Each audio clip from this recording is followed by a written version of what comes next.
വർക്കാണ് ഫൈസൽ മലബാറിന്റെ ഹൗസ് വാമിങ്ങിൻ്റെ അന്ന് നമുക്ക് ഉണ്ടായിരുന്നത് കേട്ടോ. പുലർച്ചെ 3 മണിക്ക് ഞാൻ എണീച്ചിട്ടുണ്ട്. ഇതാണ് നമ്മുടെ ഫസ്റ്റ് ബ്രൈഡ്, ഒരു ഹിന്ദു ട്രഡീഷണൽ ബ്രൈഡാണ് കേട്ടോ. അപ്പോൾ 6:30 ആകുമ്പോഴേക്കും നമ്മൾ റെഡിയാക്കി കഴിഞ്ഞു. ആള് നേഴ്സാണ്. ഒന്നാമത്തെ വർക്ക് കഴിഞ്ഞു, അത് വാഴക്കാട്, ഇനി ചെറുട്ടൂര്. ഇനി നമുക്ക് ഫറൂഖ് കോളേജ് കഴിഞ്ഞിട്ടാണുള്ളത്. Hi hi. നമ്മളെ സെക്കൻഡ് ബ്രൈഡ് മുസ്ലിം ബ്രൈഡാണ്. അപ്പോൾ രാവിലെ നല്ല ചൂടുള്ള വടയും ചായയും, അതേ സുഖം പറയാൻ വയ്യ കേട്ടോ. നല്ല ടേസ്റ്റ് ഉണ്ടായിരുന്നു. അപ്പോൾ അത് കഴിഞ്ഞ് കംപ്ലീറ്റ് ലുക്ക് ഇങ്ങനെയാണ് വരുന്നത്. ഇതിൻ്റെയൊക്കെ ഫുൾ ബ്ലോഗ് ഞാൻ വേറെ ചെയ്യുന്നുണ്ട്.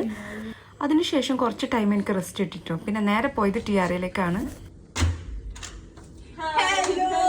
1 മാസത്തിന് ശേഷമാണ് കേട്ടോ ഞാൻ സെറീലിനെ കാണുന്നത്. 2 ബ്രൈഡ്സ് കഴിഞ്ഞിട്ട് നിൽക്കാണ്, ഉറങ്ങിയിട്ടില്ല.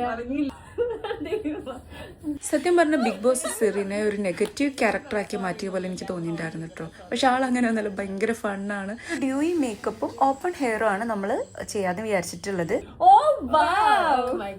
ഒന്ന് തുടങ്ങോ? ഇല്ലതൊക്കെ കാര്യം പറഞ്ഞതാ. V are ready. ഹെയർ ഇത് കണ്ടോ, ഡീറ്റെയിലിംഗ് ഒക്കെ അമൽ ചെയ്തയാണ്. കാണിച്ചുകൂടെ? എനിക്ക് വയ്യ. അടിപൊളിയായി ഇന്നെ കാണിക്കും. അയ്യോ, എനിക്ക് ഭയങ്കരമായിട്ട് ഇഷ്ടപ്പെട്ടു. ആക്ച്വലി നമ്മള് യൂഷ്വലി ചെയ്യുന്നതിനേക്കാളും കുറച്ച് ഡിഫറെന്റ് ആയിട്ടുണ്ട് കാണാൻ. മേക്കപ്പ് എല്ലാവർക്കും ഇഷ്ടമായി. അപ്പോൾ നമ്മൾ ഹാപ്പിയായി. ഞാനും കാവ്യയും പെട്ടെന്ന് സാരി എല്ലാം ചേഞ്ച് ചെയ്തു. അതാണ് നിങ്ങൾ കാണുന്നത്. അതിൻ്റെ വീഡിയോ വേറെ വരാനുണ്ട്. ഞാൻ അപ്പോൾ നൈറ്റ് ആയിട്ടുണ്ടായിരുന്നു. നമ്മൾ TRAന്ന് പോകുമ്പോൾ ഫുൾ ടയേർഡ് ആയിട്ടുണ്ടായിരുന്നു. അപ്പോൾ വീഡിയോ ഇഷ്ടപ്പെട്ടാൽ ലൈക്ക് ചെയ്യുക, സപ്പോർട്ട് ചെയ്യുക. It's bye from Amal Faria.